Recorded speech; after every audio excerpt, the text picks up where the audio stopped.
American central കമാൻഡിന്റെ സെൻട്കോമിന്റെ official site ഉദ്ധരിച്ചുകൊണ്ടുള്ള റിപ്പോർട്ടുകളാണ് 3 അമേരിക്കയുടെ പടുകൂറ്റൻ ഷിപ്പുകൾ, അമേരിക്കയുടെ മോസ്റ്റ് ഡേഞ്ചറസ് ആയിട്ടുള്ള 3 ഷിപ്പുകളാണ് ഇപ്പം പെർഷ്യൻ കടലിലേക്ക് ലാൻഡ് ചെയ്തിട്ടുള്ളത്. അതായത് അവർ പറയുന്നത് USS Abraham Lincoln, USS Gerald R Ford, അതുപോലെ തന്നെ USS ജോർജ് HW ബുഷ്. ഈ 3 ഷിപ്പുകളും വളരെ ഡിസ്ട്രക്റ്റീവ് ആയിട്ടുള്ള സാധനങ്ങളാണ്.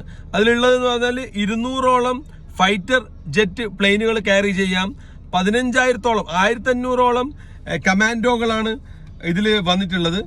അപ്പോൾ ഇവരുടെ റിപ്പോർട്ട് പ്രകാരം ഈ നെഗോസിയേഷൻ ടോക്കുകൾ നടക്കുന്നില്ല, ഇറാൻ വഴങ്ങുന്നില്ല എങ്കിൽ ഇറാനെ ഈ നേവൽ ബ്ലോക്കിൽ നിന്ന് മാറിക്കൊണ്ട് ഇറാനെ കംപ്ലീറ്റ് ബ്ലോക്കേഡ്, ഇറാനിലേക്കുള്ള യാതൊരു തരത്തിലുള്ള ട്രാവലിംഗ്, അതായത് കപ്പൽ ഗതാഗതം അല്ലെങ്കിൽ നേവി ബന്ധപ്പെട്ട എല്ലാ ബ്ലോക്കേഡും സൃഷ്ടിച്ചുകൊണ്ട് ഇറാനെ ശ്വാസം മുട്ടിക്കാനുള്ള ഒരു യുദ്ധതന്ത്രമായിട്ടാണ് ഇവർ പറയുന്നത്. പക്ഷേ അതേ സമയത്ത് തന്നെ അമേരിക്കയുടെ തന്നെ വാൾ സ്ട്രീറ്റ് ജേർണലിന്റെ ഒരു റിപ്പോർട്ട് പ്രകാരം ഉന്നത ഒഫീഷ്യൽസിനെ ഉദ്ധരിച്ചുകൊണ്ട് വാൾ സ്ട്രീറ്റിലുള്ള ലേഖനം ഇപ്പോൾ വന്നിട്ടുള്ളത് എന്താണെന്ന് വെച്ചാൽ, ലേറ്റസ്റ്റ് ആയിട്ട് ലേഖനം വന്നില്ല, America is running shortage for missiles എന്നാണ്.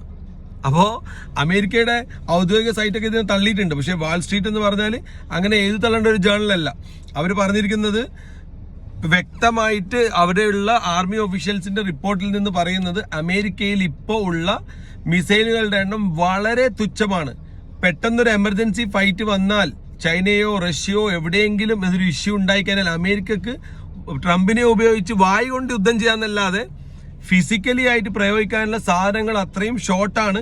അതുകൊണ്ട് തന്നെയാണ് അമേരിക്ക ഇപ്പോൾ നേരിട്ട് ഈ ഹോർമൂസ് സ്ട്രെയിറ്റിനെ കേന്ദ്രീകരിച്ചിട്ട് നേവൽ വാറിലേക്ക് മാറാനുള്ള ഒരു സ്ട്രാറ്റജി രൂപീകരിക്കാനുള്ള മൂല കാരണം എന്ന് വെച്ച് കഴിഞ്ഞാൽ അവരുടെ കയ്യിൽ സാധനങ്ങൾക്കുള്ള ഷോർട്ടേജുമാണെന്ന് പറയപ്പെടുന്നു.